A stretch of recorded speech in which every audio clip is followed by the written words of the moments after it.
So the traditional Emsley Car Mile gets underway, just over 4 laps of the track in beautiful conditions here with the sun shining, particularly down the back straight there, a little bit of shade in the home straight. And Jake has asked that Eric Sawinski of the USA takes them through and around about 1:53 or thereabouts for the first couple of laps. He'll also pace the 800 later on as well. He's going to have a busy evening. But yeah, Jake's in great shape. Paula, he's run a couple of good fast 800s. We said I really need a good hard run over the mile 1500 distance. Yeah, I can see that. He's run well, as you said, over 800 meters, and he's had a couple of 3:34s, but I think Jake wants better than that. He's coming back from his final stint of altitude training in Font-Romeu and will be really focusing on this race. He will have watched that mile in Oslo, and that will have fired him up to it and be in his sights. So Jake Whiteman knows he's setting himself up here a little bit. The other two main protagonists, Elliot Giles, just slotted in behind, a 3:33 man himself. Jake Hayward, who's, as I said, also had such a brilliant year, and those three pulling away from the rest. Archie Davis trying to stay in that, or stay close, if you like. I didn't see the clock stop there through, because of habit, I was looking away for the 1500 lap. And of course, the lap was after the first 400 meters, and it's odd, isn't it, in the mile, because it's actually 1609 meters in total. So you take your decision to take the split from the finish line or from the actual start line, but nonetheless we know they're running pretty quick. Sawinski's just looking across. There's no screen at that bottom end, but he's doing a good job so far.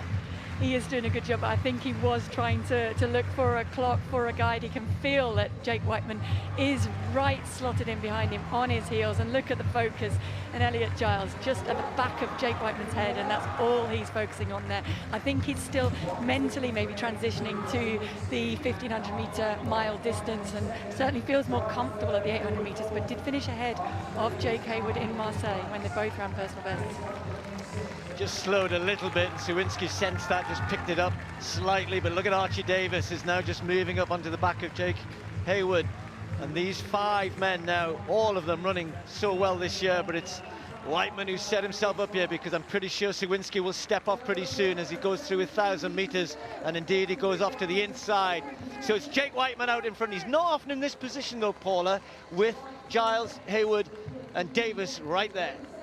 And he will fear probably that finishing speed of the 800 meter experts sitting right behind him.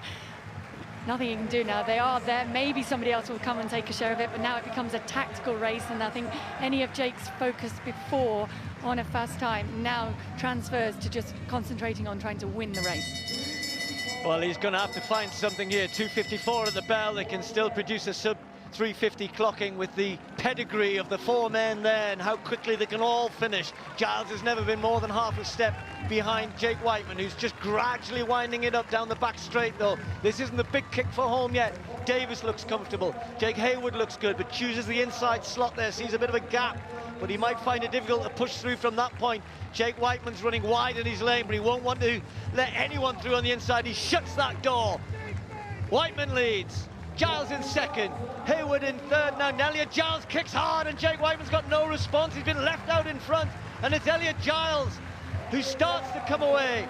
Hayward's trying to find something a little bit extra. Archie Davis finishing strong, but it's Elliot Giles and Hayward, just the 2 of them now. 2 meters between them.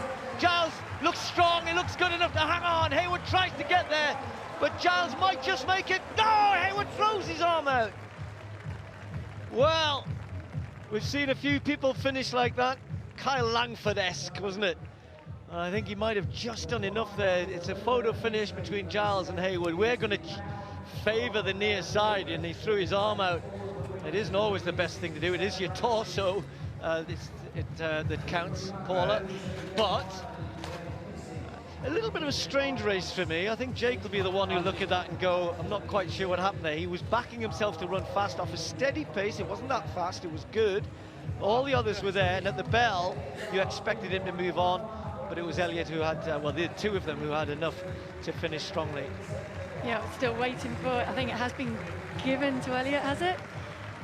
It has, by definite 100. personal best for both of them, for sure. And you could just see on Elliot's face, he was straining for that line. He knew that he was tying up, and he was just trying to stay ahead. Jake Hayward, with that punch, tried to grab it on the line. Will have got himself a personal best, and look at it, just 100th in it there. PB for Archie Davis in third as well. And I think maybe Jake just overcooked it in training this week. Coming in from altitude just yesterday, I think, or the day before, isn't always easy, and sometimes your legs just don't recover in time for that race, and his main eye is, of course, on Tokyo.